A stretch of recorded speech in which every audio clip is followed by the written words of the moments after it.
मित्रों नमस्कार। आशा है आप लोग कुशल से होंगे, प्रसन्न होंगे। आज का गीता सत्संग लेकर आपके सामने उपस्थित हूँ। इसका शीर्षक होगा समत्व। तो आइए गीता जी के इस सत्संग में प्रवेश करते हैं। गीता जी का मुख्य कथन समत्व ही है। समत्वम योग मुच्यते। गीता के अनुसार समता आ गई तो फिर किसी दूसरे लक्षण की जरूरत नहीं रह जाती। तो प्रश्न उठता है कि समत्व क्या है? समता का होना, और सोच के पीछे विलोम भी होता है। पर समत्व में साधक दोनों ही स्थितियों में सम रहता है। जैसे सुख दुख, लाभ अलाभ, जीवन मरण, मित्र और अरि, उदासीन, मध्यस्थ, द्वेष, बंधु, इन सब में समत्व हो। सुहृद मित्रारि उदासीन मध्यस्थ द्वेष बंधुषु। अर्थात सुहृद मित्र अरि उदासीन मध्यस्थ द्वेष या बंधु, इन सब में समत्व बुद्धि हो। प्रश्न उठता है कि सुहृद किसे कहते हैं? सुहृद वो है जो बिना हेतु उपकार करे।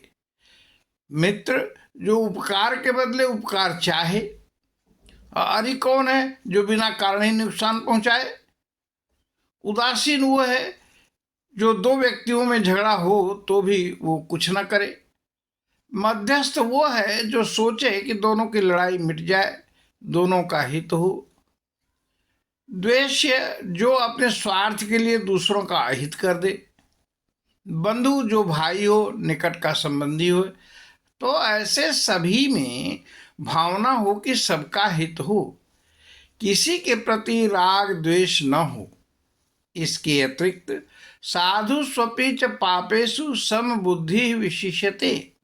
साधु कार्य और पाप कर्म करने वालों में भी समबुद्धि रखने वाला साधक विशिष्यते, विशेष है, उत्तम है, ऐसा भगवान ने कहा। लगता तो मुश्किल है, जैसे कोई बुरा कर्म करे और दूसरा भला, तो भाव बदलना प्रकृति है। पर अगर हम सोचें कि परमात्मा ही दोनों में स्थित हैं, ये बुरा कर्म कर रहा है संस्कारों के कारण कर रहा होगा, तो उसके प्रति जो भाव आए उसके भले के लिए हो कि वह बुरा मार्ग छोड़ के सदमार्ग पर आ जाए। उदाहरण के लिए नारद जी को मार लिया वाल्मीकि ने तो मार ही डालते, पर नारद जी के मन में उनके प्रति क्रोध न आकर दया का भाव आया। उसके भले की सोचने लगे, न कि उसे दंड देने की। जबकि वे समर्थ संत थे, श्राप दे सकते थे, पर नहीं, उनका भला कर दिया। बुद्ध जी को देखिए, अंगुलीमाल तो उन्हें मार डालने की ही सोच रहा था, पर महात्मा बुद्ध ने उसका भला कर दिया। ऐसे ही अजामिल, गणिका आदि जाने कितने दुष्ट जब संतों के संपर्क में आते हैं तो उनका कल्याण हो जाता है। गीताकार भगवान कहते हैं कि ऐसे महात्मा विशिष्ट हैं। तो हम अपनी वाणी को यहीं विश्राम देते हैं। आइए भगवान का नाम लेते हैं।